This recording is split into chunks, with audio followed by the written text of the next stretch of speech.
Okay, so till now we have discussed about basics of transistors, the application of transistors, their different configurations, their use cases, and then we have introduced a concept of feedback in the transistors where we have discussed the negative feedback and the positive feedback aspect.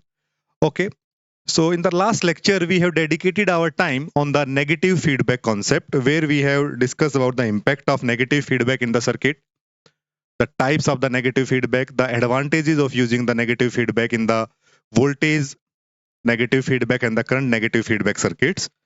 Okay, so our next job is to discuss what will happen if we use positive feedback in the transistor concept.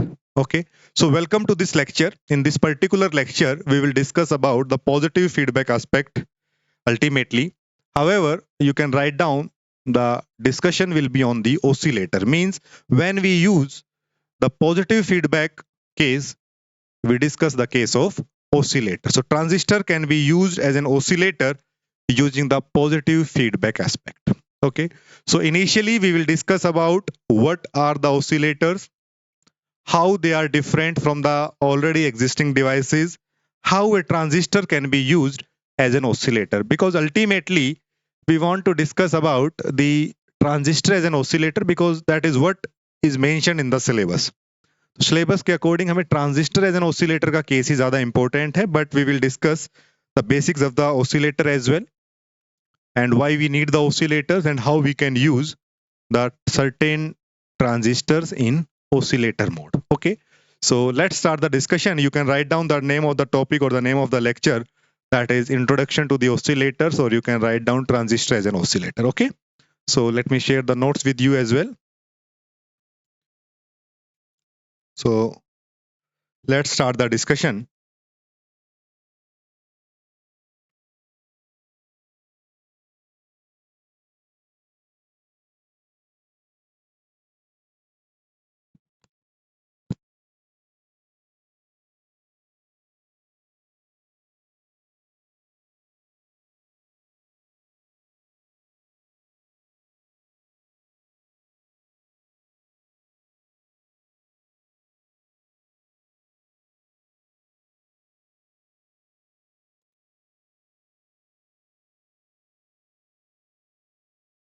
Okay, so first of all, what are the oscillators? Those devices which can generate the oscillations of certain frequency are known as oscillators. In certain electronic devices such as radio, television receivers, radars, electronic equipments, we require these kind of device. Okay, so oscillator as name suggests something like oscillation of certain frequency. However, the requirement of this certain oscillation can be different for the different use cases. आपको कहीं पे कोई definite frequency की requirement होगी, कहीं पे आपको दूसरी फ्रीक्वेंसी की स्पेसिफिक होगी. So we want to design a device where we have a compatibility or a range of desired frequency, so that will be good. So oscillator falls in that category कि जो आपका range of the frequency है up at which you are at which you want the oscillations, that is a wide range from hertz to the megahertz. Okay, so you can start writing that oscillators can produce the frequency which may vary from few hertz to several megahertz. Okay, so there is a wide range in the domain. Okay, so applications are radio and television receivers, radar, electronic computers, and so on. Okay, there are two type of oscillators ultimately. One are the sinusoidal in the nature and one are the non-sinusoidal in the nature. तो sinusoidal में जो oscillator sine wave की oscillation produce करें, they are the sinusoidal oscillator. और non sinusoidal का एक example आप समझ सकते हैं, जो square wave generate करे, square wave generator, क्योंकि oscillation तो उसमें भी हो रहा है, but that is not sinusoidal in nature. So यहाँ पे square wave is one example, square wave generator is one example of non sinusoidal oscillators. Okay, so ultimately देखो, जब बात आती है कि ओसिलेटर कि जब डेफिनेशन हम पढ़ते हैं तो इट सेज कि the device which can generate the oscillations, which can generate the oscillations. Here, generate does not mean specifically that will generate by itself. No. In the more detailed discussion, if you will see, in the more detailed thinking, if you will see, oscillators are those devices which convert a certain energy, certain type of energy into this AC energy. They cannot generate by itself. You need to provide some energy at the input. That is the DC energy in fact. तो DC energy को AC energy में convert करते हैं. तो generate that doesn't mean कि circuit ने अपने आप जनरेट किया कोई frequency. No, you have to supply some DC energy at the input and at the output you will get certain sinusoidal oscillations. So in one sense you can say the oscillators are energy converter. They can convert energy from one form to the another form, DC energy to AC energy. So ultimately we are getting the AC energy in the output. And you may think about कि ऐसे devices तो already हमने पढ़े हैं जो हमें AC energy produce करके दे रहे हैं. So what is different in the oscillator? That we will see in this discussion. Okay, so you can write down, साथ साथ लिखते भी रहिए. Okay, so these are the energy converter, not creator. Okay, an electronic device that generates sinusoidal oscillations of a specific frequency. Specific frequency का मतलब है the frequency you want. जो भी आपका एप्लीकेशन है, जो भी आपका यूज केस है, उसमें आपको कैसी फ्रीक्वेंसी चाहिए, that is known as sinusoidal oscillator. The oscillations are produced without any external signal source. कोई भी एसी सिग्नल सोर्स की यहां पे जरूरत नहीं है. Okay, the input power to an oscillator is the DC power supply. बात समझ में आ गई कि डीसी पावर सप्लाई जो है that will be in the input and you will get the AC. तो डीसी टू एसी कन्वर्टर में भी ऑसिलेटर को हम बोल सकते हैं it is an energy converter. Okay,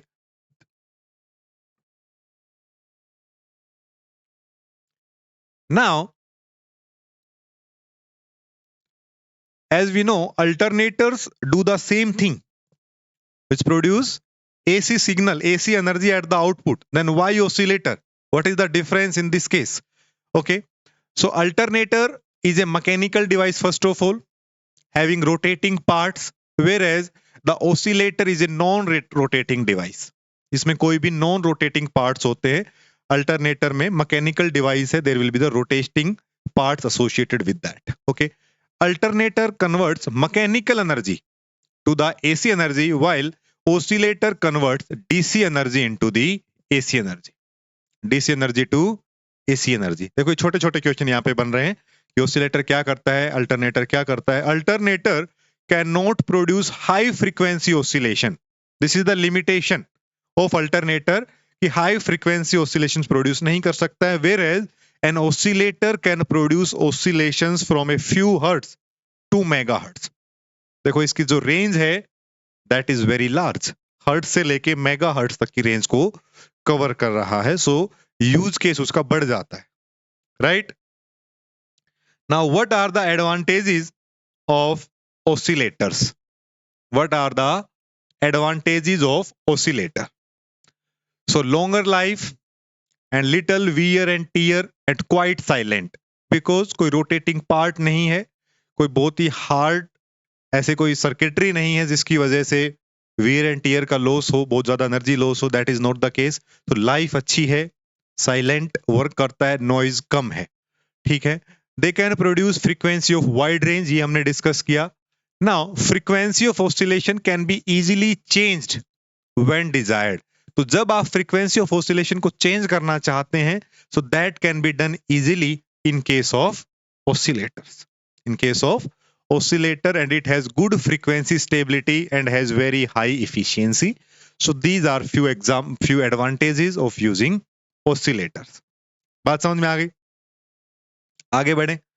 So next is types of sinusoidal oscillations. So there are two types, damped oscillation and undamped oscillation. What are the damped oscillations? The electrical oscillations, जैसे नाम से ही पता है damped, means amplitude है वो डैम्प हो रहा है, कम होता चला जा रहा है, simply, right? So electrical oscillations whose amplitude goes on decreasing with time, amplitude क्या हो रहा है, डिक्रीज होता चला जा रहा है विद टाइम, डैम्प्ड होता चला जा रहा है, are known as damped oscillations. So amplitude of generated wave decrease during time gradually. It should be noted that frequency of oscillations remains unchanged. देखो amplitude जो है that is decreasing, but frequency of oscillation, time period of the oscillation, that remains same throughout. Okay, so those type of oscillations are known as sinusoidal oscillations. Okay, so यहाँ पे आप देख सकते हो, this is how the damped oscillation looks like, कि जो amplitude है that is keep reducing with respect to time, with respect to time. However, the frequency or the time period of oscillation that remains same. उसमें कोई भी change नहीं आया है. Shape is same. However, amplitude is keep decreasing, decreasing and decreasing. Ultimately, it will set to the zero. The next is undamped oscillation. Next is undamped oscillation. तो undamped oscillation से क्या समझ में आ रहा है? ऐसा oscillation जिसका amplitude है that will remain fixed during the time interval, so that are known as the undamped oscillation.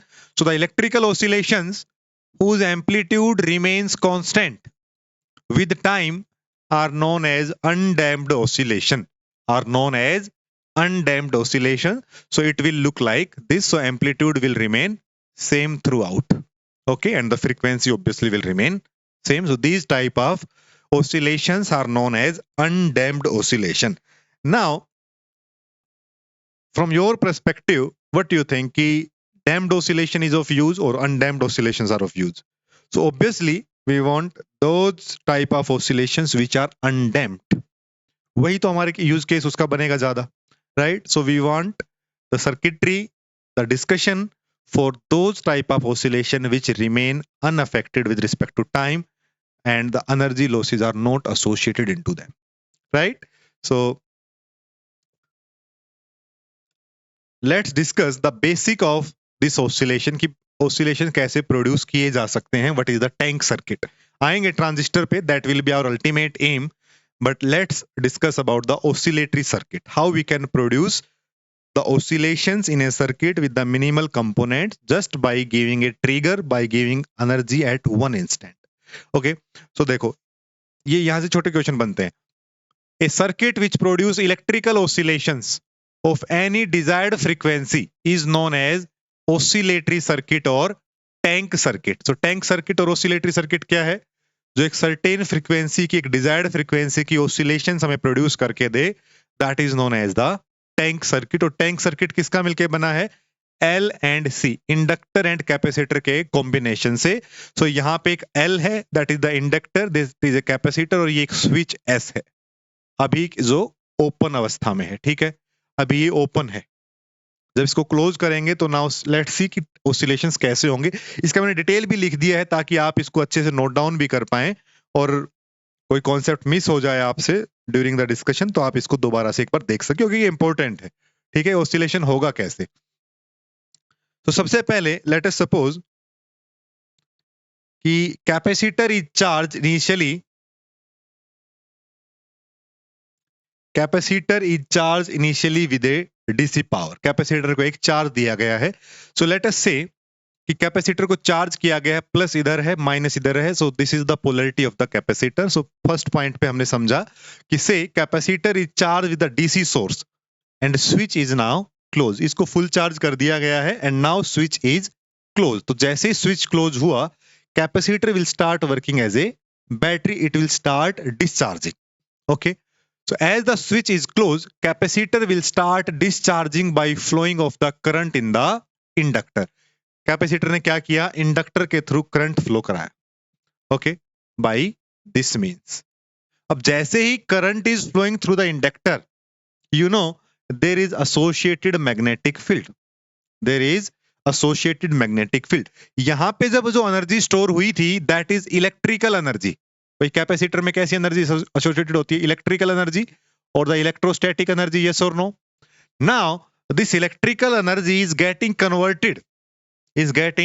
converted into the magnetic energy, is converted into the magnetic energy. बात समझ में आएगी कि नहीं? एक क्वेश्चन ये बन जाएगा, टैंक सर्किट में इलेक्ट्रिकल एनर्जी से मैकेनिकल एनर्जी का कन्वर्जन होता है, मैकेनिकल से इलेक्ट्रिकल का होगा नेक्स्ट साइकिल में। बट किस किस का होता है, इलेक्ट्रिकल और मैकेनिकल में एनर्जी एक्सचेंज होता है, इलेक्ट्रिकल से मैकेनिकल, मैकेनिकल से इलेक्ट्रिकल। बात समझ में आ गई? So now due to this current there will be an associated magnetic field and capacitor is getting discharged. So maximum current will be there in the inductor when the capacitor is fully discharged. At that moment there will be the maximum current, maximum field associated with it. At that moment whenever the capacitor is discharged, we will say कि जो electrostatic energy थी that is now completely converted into the magnetic energy. Yes or no? बात समझ में आ गई? So now at that moment, अब जैसे ही कैपेसिटर डिस्चार्ज हुआ, magnetic field will start reducing. But here comes the effect of Lenz law, जो Lenz law के अकॉर्डिंग कि magnetic flux is decreasing. So magnetic flux is decreasing, it means that coil will introduce an induced EMF such that it will oppose the change. कि अगर magnetic field घट रही है तो उसको बढ़ाने के लिए कोशिश करेगी। लेंज लॉ तो यही कहता है, it opposes the change, right? So as magnetic field starts decreasing or the current starts decreasing, so there will be an induced EMF in the coil, and that induced EMF will flow a current in such a direction to oppose the change. So change is decreasing the magnetic field. So जो नया current आया, that will start increasing the magnetic field by flowing in the same direction. So it means at that situation, current will, that is the induced current actually. That is the induced current actually. So जो induced current है, that will start flowing in the same direction which is the existing direction of the current, because it will oppose the change. It will keep the magnetic field on until it can. Yes or no? Okay. So during this flow, if current is moving in this way, then the discharge capacitor will start charging, and here will be the positive and here will be negative. तो देखो यहाँ पे positive इधर था, negative इधर था, यहाँ पे पॉजिटिव इधर आ गया, नेगेटिव इधर आ गया है। This is because of the effect of Lenz law. So at that moment you can see the magnetic energy which was at the peak initially when the capacitor was discharged is now getting converted into the electrostatic energy, electrostatic energy, electrostatic energy, and when the capacitor is again fully charged, the magnetic energy is completely converted into the electrostatic energy. So you can see in the tank circuit, in the oscillatory circuit, there is the interplay between electrostatic energy and the magnetic energy. बात समझ में आ गई? भूलोगे तो नहीं, ठीक है? उसके बाद क्या होगा? Now again the positive is here, so the current will start flowing in this direction, and because current is flowing in this direction, so magnetic field will curl in this direction. So this is the direction of magnetic field I have given, and again the process will start. So you can see the current is moving in one direction, current is moving in the another direction, so there will be the oscillations of the positive and the negative direction of the current, right? So this is how the oscillations can be produced. यही बात यहाँ पे discussion की हुई है, you can go through it. Okay, so एक बार मैं आपको रीड भी कर देता हूँ. Okay, so due to the flow of current in the inductor, a magnetic field will be established. The current will leads towards the maximum and hence the associated magnetic field. Okay, so current maximum hoga, तो associated magnetic field will also be the maximum. Okay, so you should realize here that initially the energy is electrostatic in nature and now turning into magnetic energy. So ये वही discussion हमने किया है जो यहाँ पे लिखा हुआ है.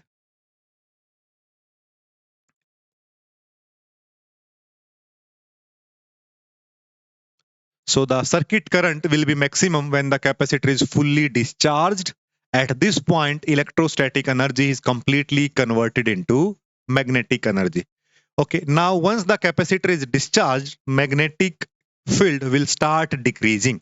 और अगर magnetic field decrease कर रहा है, magnetic flux is keep decreasing, it means Lenz law will be there. So here comes the concept of Lenz law. Magnetic flux is decreasing and hence an EMF will be produced such that it opposes the change. Okay, so figure 2 is referred, which is the above figure. Therefore, the induced current will flow in the same direction as usual. जिस direction में चल रहा था उसी में चलेगा, and this will charge the capacitor but with reverse polarity. तो reverse polarity वही हुआ कि जहां वो पहले नेगेटिव था, वो डिस्चार्ज होने के बाद अब जब चार्ज हो रहा है तो it will be positive. So magnetic energy is now changing into the electrostatic energy. बात समझ में आ गई? आसान है. So now as the capacitor is fully charged, it will start discharging again. At this instant, current will move in the opposite direction. Current will move in the opposite direction, and this flow of charging and discharging results in alternating motion of electrons or oscillating current. So एक concept यहाँ से आया, interchanging of energy.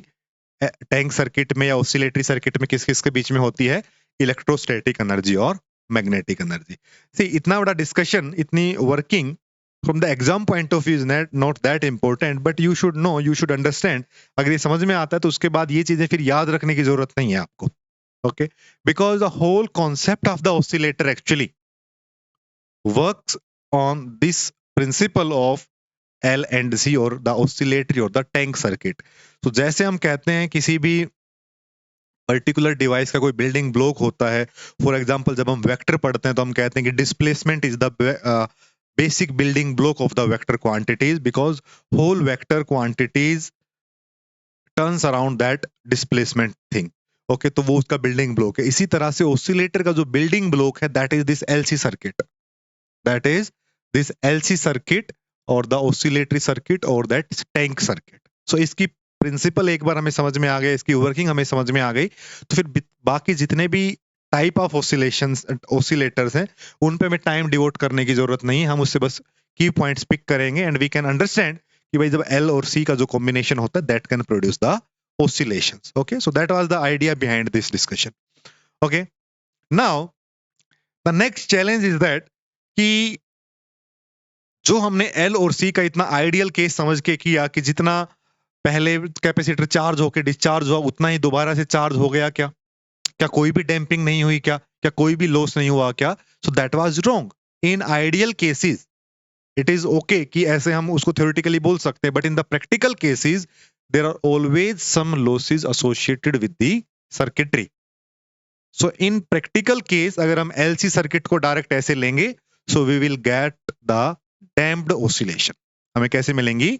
Damped oscillation हमें मिलेगा, but we want कि हमें मिले undamped oscillation. सो इसका मतलब ये हुआ, during this operation of LC और the tank circuit we need to fed some kind of energy throughout to overcome the losses. जो लॉस हो रहे हैं एनर्जी के, उन लॉसेज को ओवरकम करने के लिए we need to fed some amount of energy, some sort of energy at some gaps in the circuit. Okay, तो ये हमें करना पड़ेगा for the practical purpose, otherwise तो हमें डैम्प्ड ऑसिलेशन ही मिलेंगे.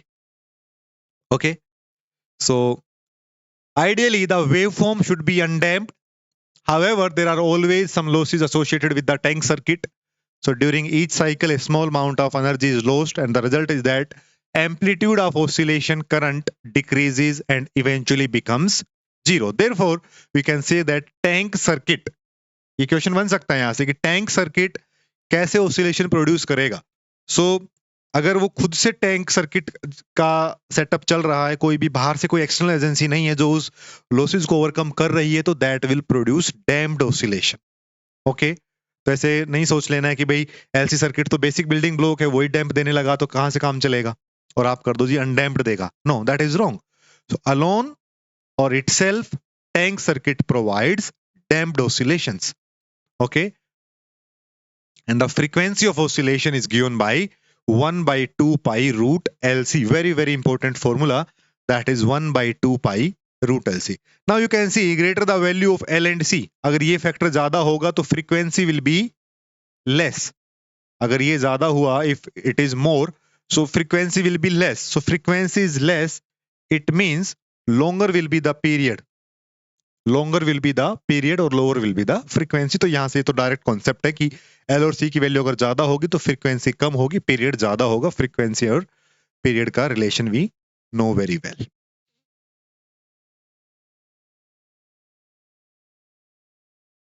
Okay, so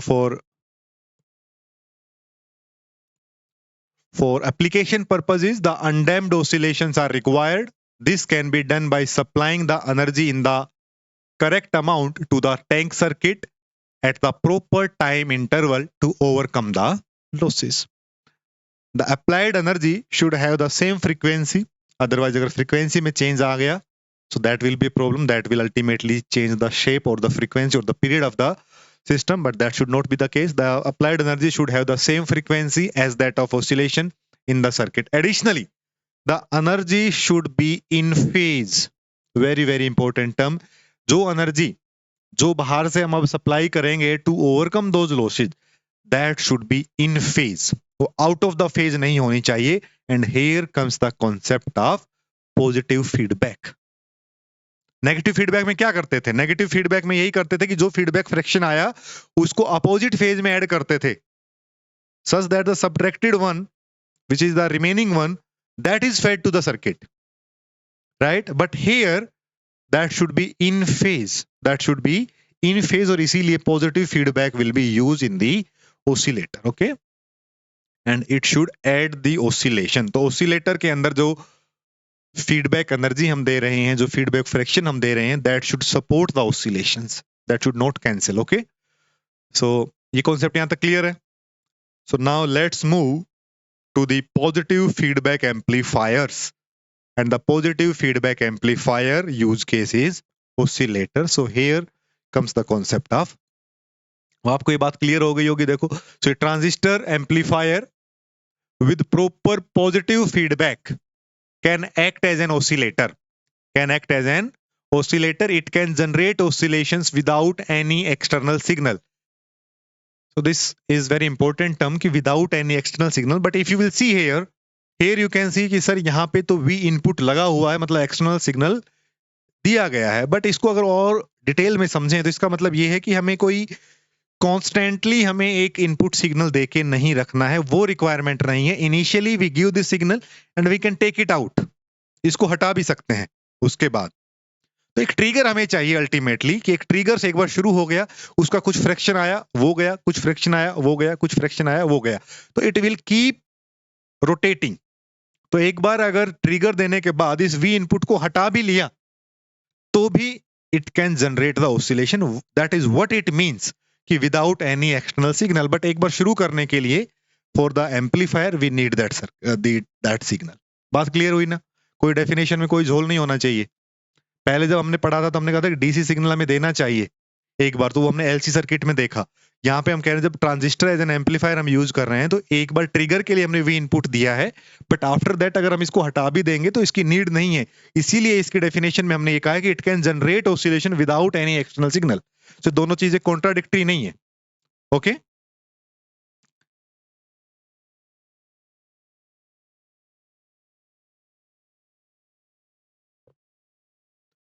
okay, so now let's see. Here is the V input, here is an amplifier. So amplifier से हमें कितना phase difference मिलेगा? 180 degree. Okay, so output will be out of phase with respect to this V in, like this. Okay, a feedback fraction will create a phase difference of 180 degree here. तभी जब इसमें 180 degree का phase मिलेगा, so this will be the feedback fraction that is in phase with the input. However, the fraction is small out of this output. That is why it is known as a feedback fraction. जब भी हम बात करते हैं वो हमने negative feedback में भी किया था. ओके, तो क्या क्या की पॉइंट्स हैं? The feedback voltage which is this one is in phase with original input voltage. तो ओरिजिनल इनपुट वोल्टेज के साथ ये इन फेज रहेगी. यही पॉजिटिव फीडबैक का मेन कॉन्सेप्ट है. Ultimately if phase is shifted by 360 degree and then fed to the input, तो throughout one complete cycle 180 degree का फेज शिफ्ट यहां है, 180 का यहां है, तो टोटल कितना हो गया? 360 डिग्री. बात समझ में आ गई कि नहीं? Even if now V in is removed, जो हमने शुरू में डिस्कशन किया कि अब अगर हम वी इन को हटा भी दें, then the oscillations can be there with the help of Vf, which is the feedback fraction. It means that circuit needs only a trigger signal to start to generate the oscillations. Okay,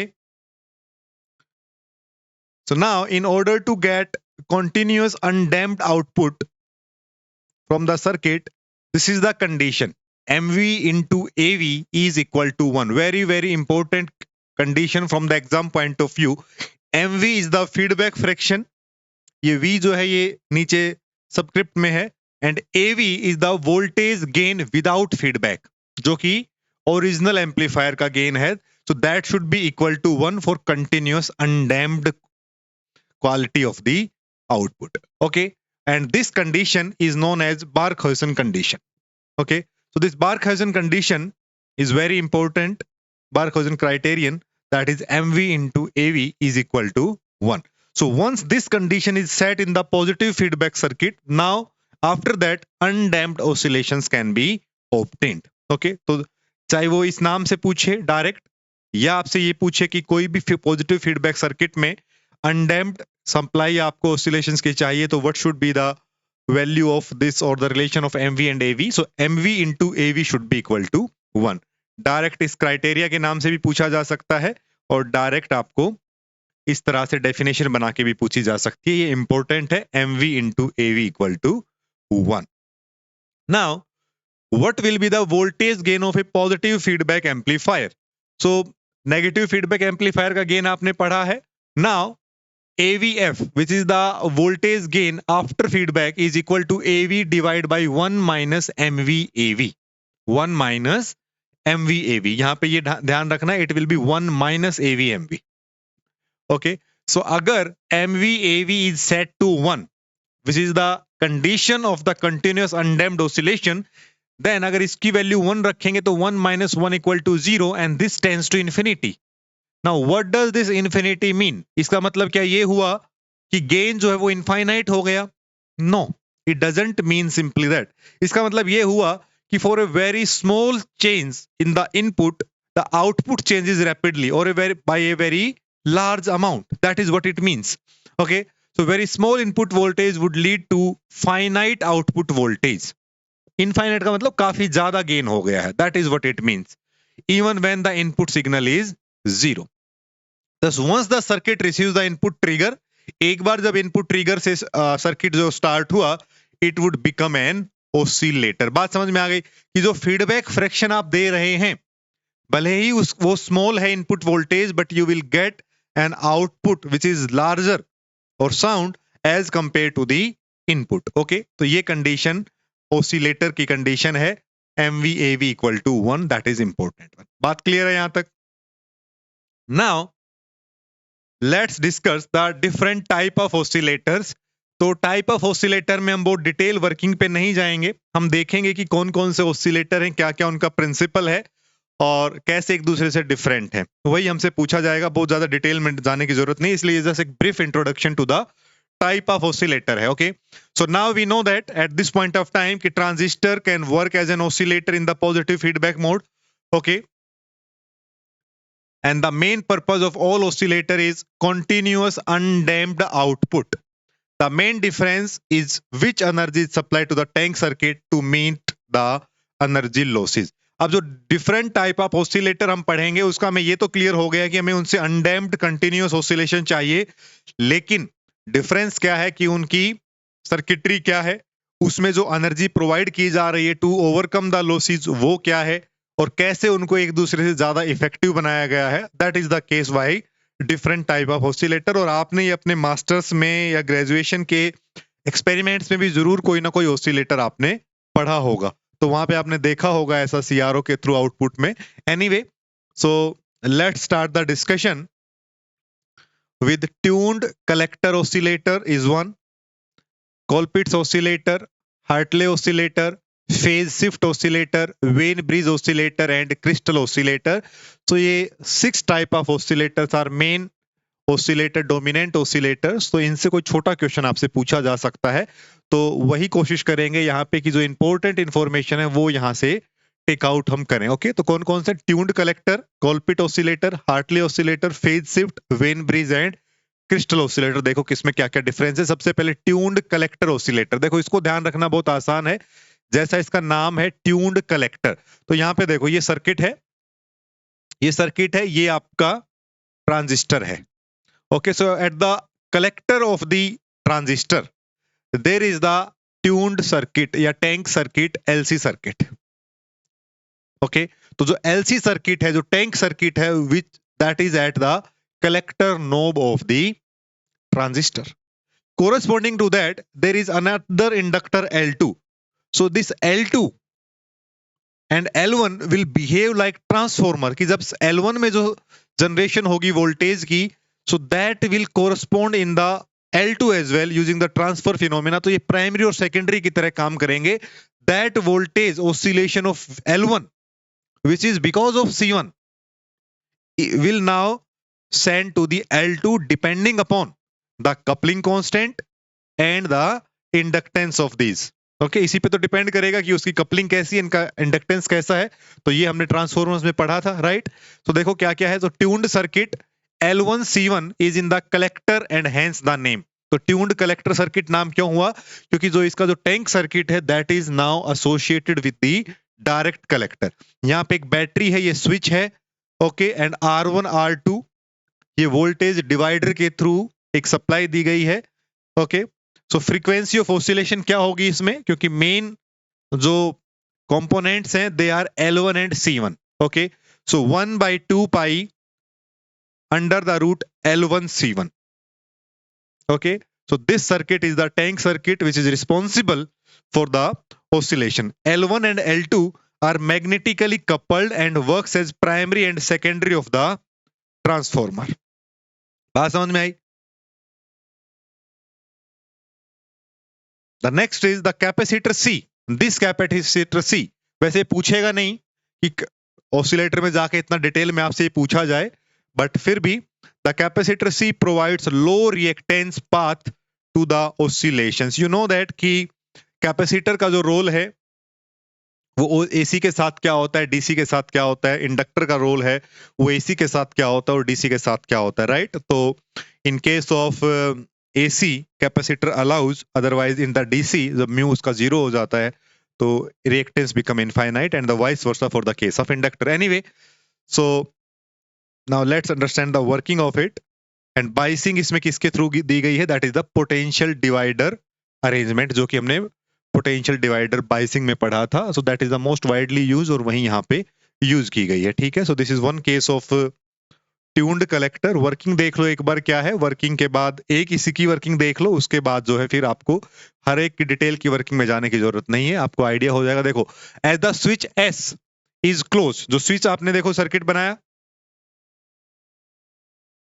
circuit बना लो एक बार. Okay तो यहां पे switch S है और ये battery है and this is the case. एक बार आप सर्किट बना लीजिए. Okay pause the video and make this circuit.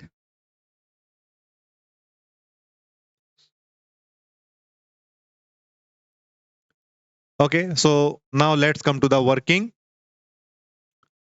As the switch S is closed, the switch which is in the output circuit, the collector current starts charging the capacitor. क्योंकि oscillation provide करने के लिए हमें एक बार उस capacitor को जो कि टैंक सर्किट का है उसको डीसी से चार्ज करना पड़ेगा. So this capacitor discharges through L1 जो कि होना चाहिए था, which is the working of the tank circuit, and set up oscillations. These oscillations induce some voltage in L2 by mutual induction. The frequency of voltage in L2 जो L2 में जो produce हुआ है उसकी फ्रीक्वेंसी सेम होगी, but the amplitude may change because of the coupling and the inductance cases. Okay, so same as that of the tank circuit, but magnitude depends upon number of turns of L2 and also the coupling of L1 and L2. कि उसका amplitude क्या होगा, जो voltage L2 में जो produce हुई है that will depend उसके नंबर ऑफ टर्न्स क्या है, वो प्राइमरी सेकेंडरी का रोल हो गया, और दूसरा उनके बीच की कपलिंग कैसी है, टाइट कपलिंग है कि लूज कपलिंग है, दैट डिपेंड्स कि उसका एम्पलीट्यूड क्या होगा. The voltage across L2. Now let's go back to this case. यहां पे वोल्टेज जनरेट हो गई है L2 पे.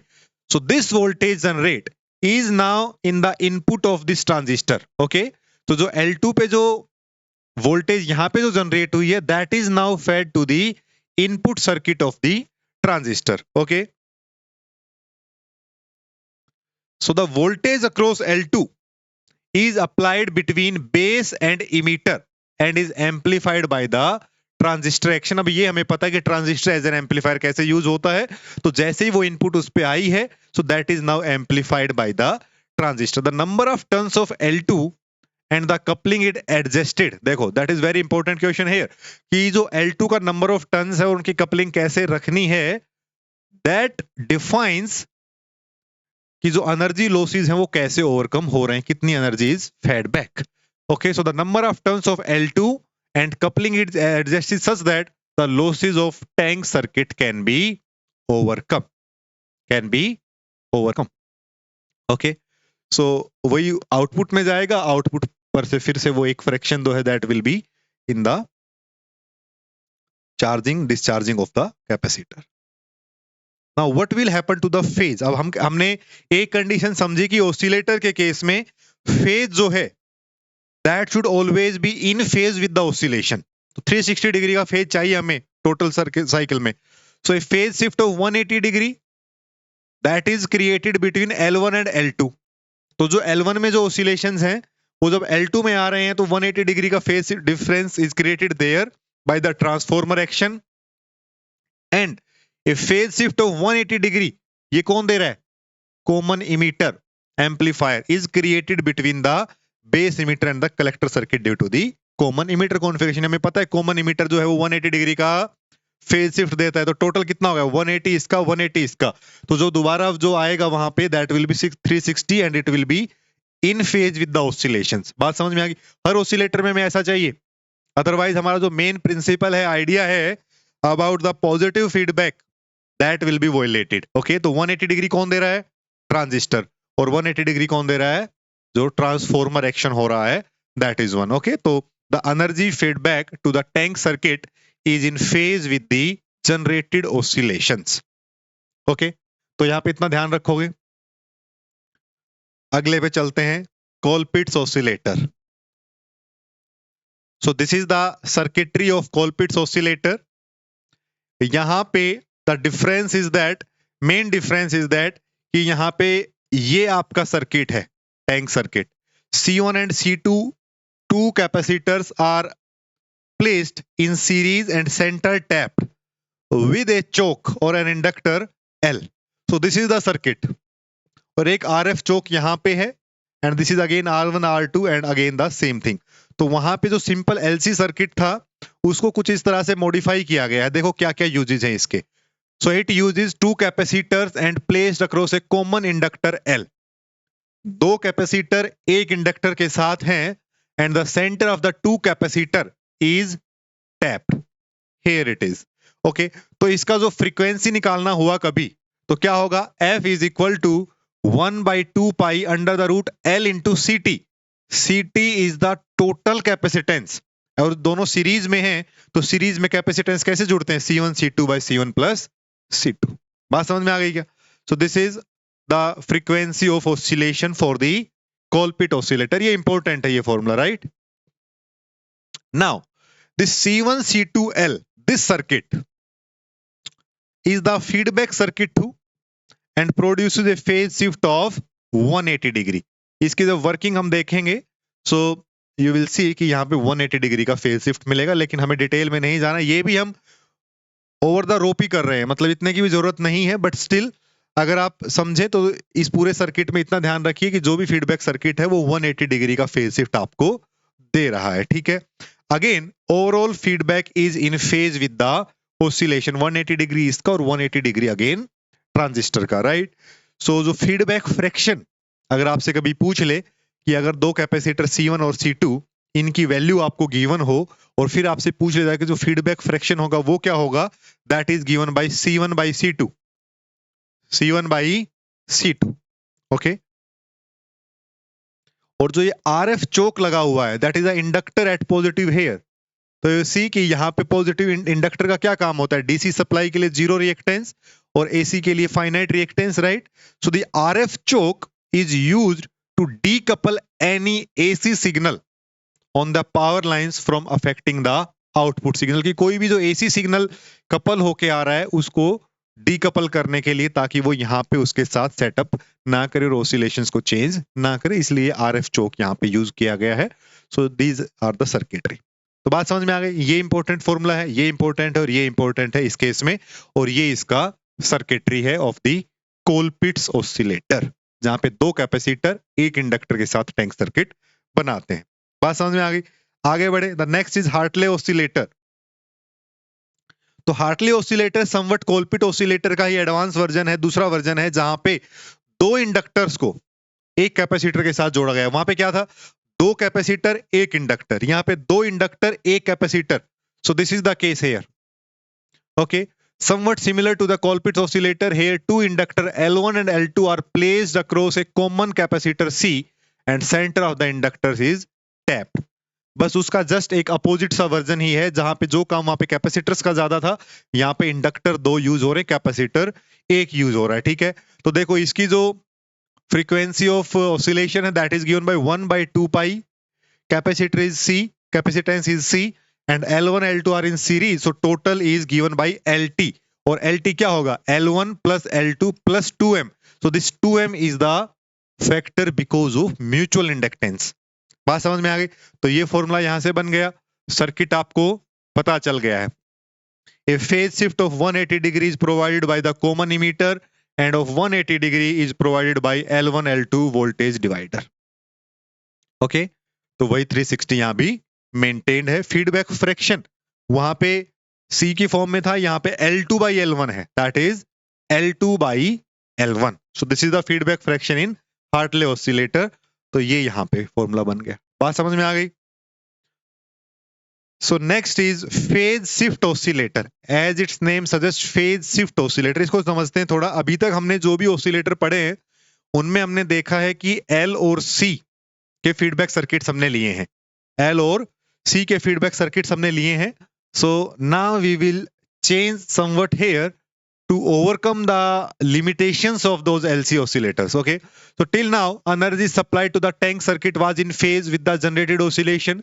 so ये आइडिया हम यहाँ पे भी फॉलो करेंगे कि जो भी एनर्जी सप्लाई हो वो इन फेज ही हो। however LC elements have two general drawbacks। LC elements का क्या नुकसान है? फ्रीक्वेंसी इंस्टेबिलिटी, दोनों ही फ्रीक्वेंसी के साथ उनका वेरी करते हैं, problematic at low frequencies and power poor waveform. Okay, तो ये तीन मेजर डिफरेंसेस हैं एलसी ऑसिलेशन, एलसी सर्किट के, एलसी एलिमेंट्स के, कि फ्रीक्वेंसी के साथ दोनों अनस्टेबल होते हैं, problematic at the lower frequency side and also they will provide a poor waveform.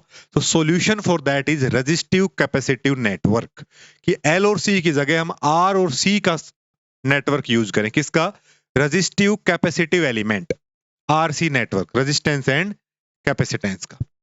Okay, तो अब हमें चाहिए कि 180 डिग्री तो हमें ट्रांजिस्टर दे देता है, तो अब हमें ऐसा सर्किट बनाना है, अब हमें ऐसा सर्किट बनाना है जो 180 डिग्री तो ट्रांजिस्टर से मिल जाए, लेकिन 180 डिग्री उस आरसी एलिमेंट्स के इस कॉम्बिनेशन से भी मिले जो पहले एलसी दे रहे थे, तभी तो 360 होगा, राइट? तो देखो, अगर ये आरसी कॉम्बिनेशन हम ऐसे देखते हैं तो अगर तो आर की वैल्यू 0 होती है, if R is equal to 0, then अगर ये इनपुट है V1 और ये output is across V1 across R, that is V1 dash. तो अगर इस सर्किट में हम देखें, सो अगर आइडियल सिचुएशन में R 0 होता है तब फेज डिफरेंस आता है 90 डिग्री का। तो फेज कितना आता है? 90 डिग्री का। अगर RC सर्किट है और अगर हम यहां पे देखें तो फेज आता है 90 डिग्री का। लेकिन in principle R equal to 0 is not practical. भाई R इक्वल टू 0 रेजिस्टेंस क्या होगा? तो इसका मतलब कोई डेफिनेट वैल्यू होगी। So at the optimize values of R, the phase difference in each RC circuit is 60 degree. जब एक R और C का कॉम्बिनेशन लगता है तो जो आउटपुट R के थ्रू हमें मिल रही है that is having a phase difference of 60 degree as compare to the input for an optimistic value of R1। बात समझ में आ गई? अगर ये 0 होता तो 90 पे होता है, but that is not feasible, इसीलिए फॉर प्रैक्टिकल पर्पसेज ये 60 डिग्री है। तो अगर अब हमें 180 चाहिए तो हमें कितने ऐसे सर्किट लगाने पड़ेंगे? 3 लगाने पड़ेंगे, एक 60, 60 और 60। बात समझ में आएगी कि नहीं? तो इसका मतलब 3 sections are required for 180 degree phase shift. देखो कैसा सर्किट बनेगा। So this is how the circuit will look like। 1, 2 and 3, 60, 60, 60 और again common emitter is there, so 180 वो, तो टोटल हो गया 360। बात समझ में आ गई? तो इसकी फ्रीक्वेंसी ऑफ ऑसिलेशन है that is given by 1 by 2 pi RC into root 6. Remember it, okay? 1 by 2 pi RC into root 6. और ये कब आया है? जब हमने लिया है R1 equal to R2 equal to R3 और C1 equal to C2 equal to C3, तब ये वैल्यू आई। ठीक है, इसीलिए RC का मतलब ये है इसकी वैल्यू कोई R है, इन तीनों की वैल्यू कोई C है। और if this is E naught here and this is the EI which is at the just input of the transistor, so the feedback fraction is given by EI by E naught. EI which is at the input here and E naught which is at this circuit. So EI by E naught is the feedback fraction of this case. So this circuit is used for very low frequencies and provides good frequency stability. Okay, तो ये काफी practical purpose में use होता है, that is a phase shift oscillator, और यहां से question पूछा भी जा सकता है। So please remember this formula at least. Okay, 1 by 2 pi RC into root 6, very very important formula it is. Next is when bridge oscillator. So when bridge oscillator की एक खासियत तो ये है कि it can provide the frequency output or the output frequency in a wide range from 10 hertz to 1 megahertz. So you can see कि यहाँ पे 10 hertz to 10 raised power 6 hertz तक का रेंज है। So wide range of frequencies associated with the Wien bridge, और काफी ज्यादा इसका प्रैक्टिकल पर्पज है। जैसे हम कहते हैं कि out of the all other configurations, common emitter configuration is widely used.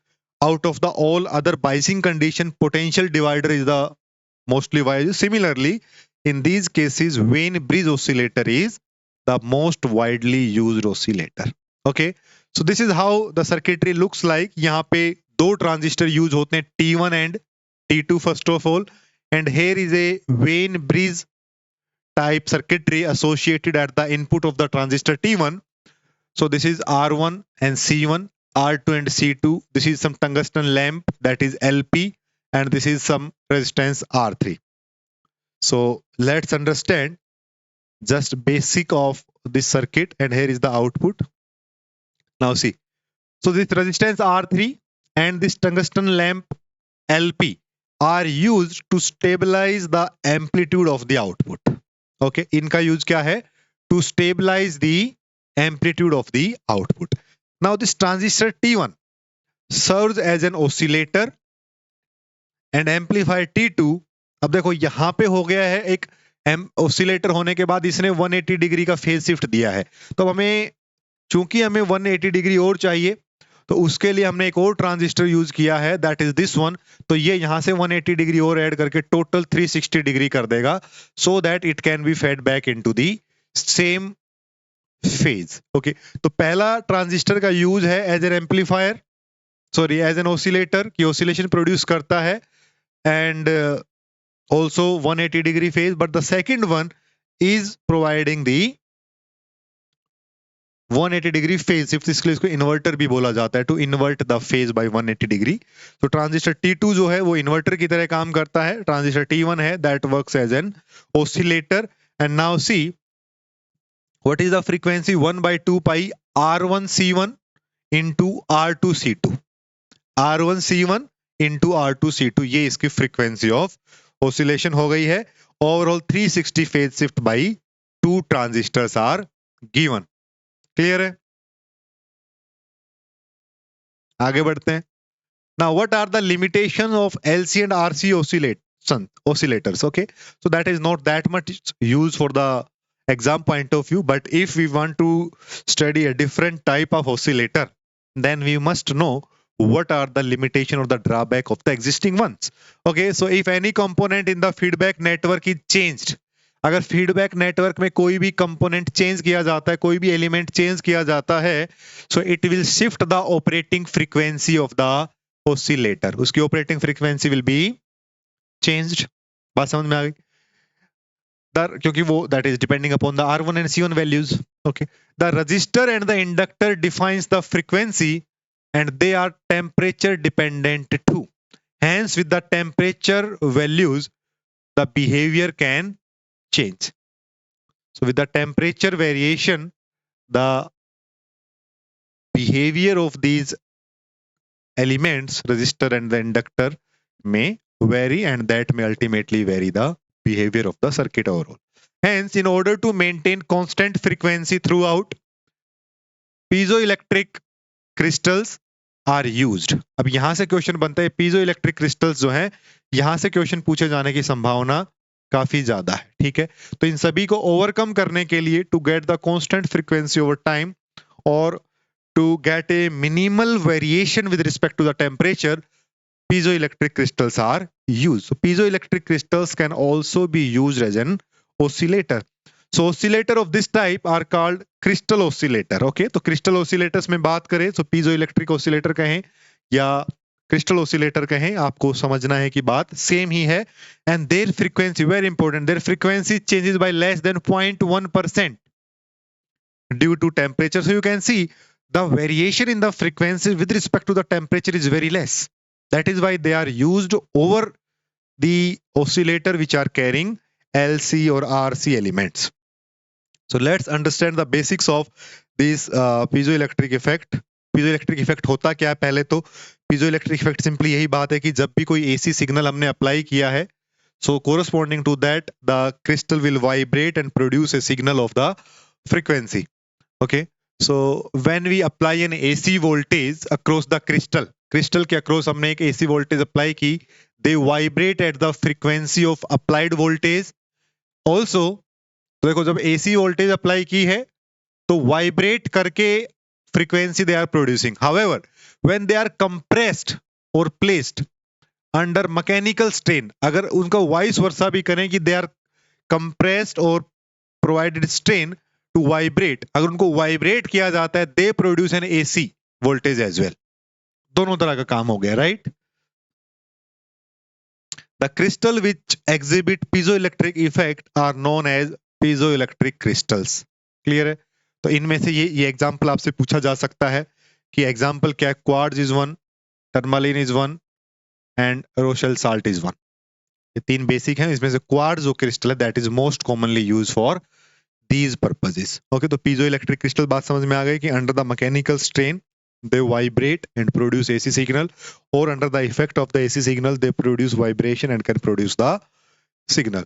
Now each crystal has a natural frequency like a pendulum, and the frequency f is given by k by t. F is given by k by t. So k is the constant and that depends upon the cut.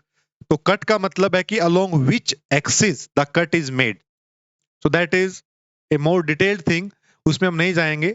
So that is also not important from the exam point of view कि x axis का cut है कि Y axis का cut है कि Z axis का cut है, ऐसे इसको देखा जाता है. बट आपसे अगर पूछा जाएगा तो बहुत बेसिक सी चीज यहां से पूछी जाएगी. ओके, तो इसलिए उस पर जाने की जरूरत नहीं है. So K by T and T is the thickness of the crystal. So here जो फ्रीक्वेंसी है that is inversely proportional to, frequency is inversely proportional to the thickness T. बात समझ में आ गई? तो थिकनेस के साथ आपसे वेरिएशन पूछा जा सकता है. और you can see the range is generally 25 kilohertz to 5 megahertz. अब इसको इलेक्ट्रॉनिक सर्किट में कैसे इसको समझा जाए उसको देखो. So in order to use it in the electronic circuit, the crystal is placed between two metal plates. दो मेटल प्लेट्स के बीच में क्रिस्टल को प्लेस किया गया है. ये क्रिस्टल है, so it will somewhere behave like a capacitor. जिसके बीच में कोई डाइलेक्ट्रिक है वैसा कुछ बिहेव करेगा. Okay, so the crystal is placed between the two metal plates and it works like a capacitor with dielectric. ऐसा इसका स्ट्रक्चर हो गया विदाउट वाइब्रेशन कि दो मेटल्स के बीच में, मेटल प्लेट्स के बीच में मटेरियल इज देयर और इसका कैपेसिटेंस हमने Cm मान लिया है. सो हेयर जब इसका वाइब्रेशंस होंगे, जब वाइब्रेशंस होंगे तो इसका आइडेंटिकल डायग्राम क्या बनेगा. देखो, ये Cm हो गया है, दैट इज दिस वन. इसको एक LCR सर्किट से रिप्लेस किया जा सकता है because of the different behaviours of this crystal. तो उसका जो क्रिस्टल मास होगा that corresponds to the inductor, जो उसका मैकेनिकल फ्रिक्शन होगा that correspond to the resistance, और जो उसकी इलास्टिसिटी होगी that works as a capacitor. Capacitance, और जो सी है, जो कैपेसिटेंस सी यहां पे हमने रिप्लेस किया, that is very less than that is CM, इस सीएम से काफी कम रहेगा। तो ऐसे इसको एलसीआर सर्किट से रिप्लेस कर सकते हैं under the vibration condition. So the quality factor is given by 1 by R root L by C. This is the quality factor or the Q factor associated with this. Okay. Now let's see what will be the behavior. इसको ऐसा रख लेते हैं थोड़ा सा. What will be the behavior of the system with frequency? तो ये आपको पता है कि फ्रीक्वेंसी के साथ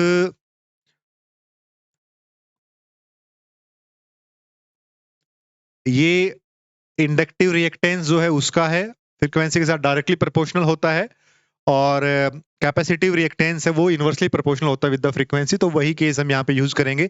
अगर एग्जामिनर बहुत डिटेल में जाके क्वेश्चन पूछने की कोशिश करता है तो यहां से पूछेगा, पीजो इलेक्ट्रिक क्रिस्टल के केसेस में से पूछेगा। अदरवाइज वो चाहे तो पीजो इलेक्ट्रिक के बेसिक से ही पूछ ले डायरेक्ट कि भाई पीजो इलेक्ट्रिक होते ही क्या है, कैसे प्रोड्यूस करते हैं सिग्नल, या कौन से उनके एग्जांपल्स ऐसे करके। लेकिन अगर डिटेल में जाएगा तो ये 3 पॉइंट जो अभी हम डिस्कस करने वाले हैं तीनों बड़े इंपॉर्टेंट है क्योंकि इसके यूज केसेस हैं।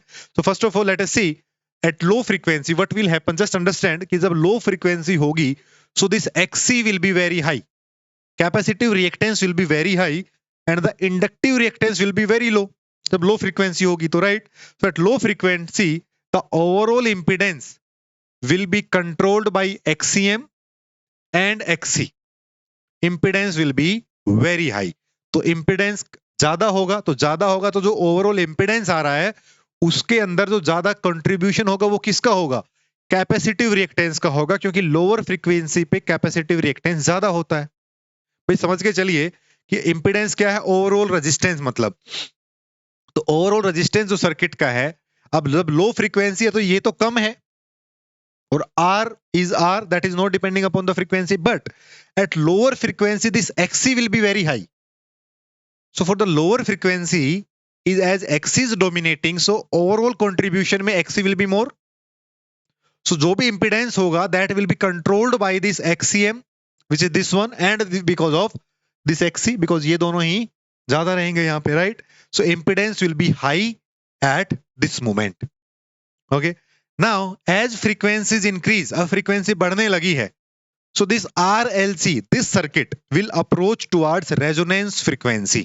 क्या होगा, resonance frequency की तरफ approach करने लगेगा, and at some definite frequency, XL equal to XC. जो हमने EMT में पढ़ा था about the resonance conditions, parallel resonance, series resonance, ये वो concept है कि at some definite frequency XL becomes equal to XC, और उस सिचुएशन में क्या होगा, रेजोनेंस विल बी देयर।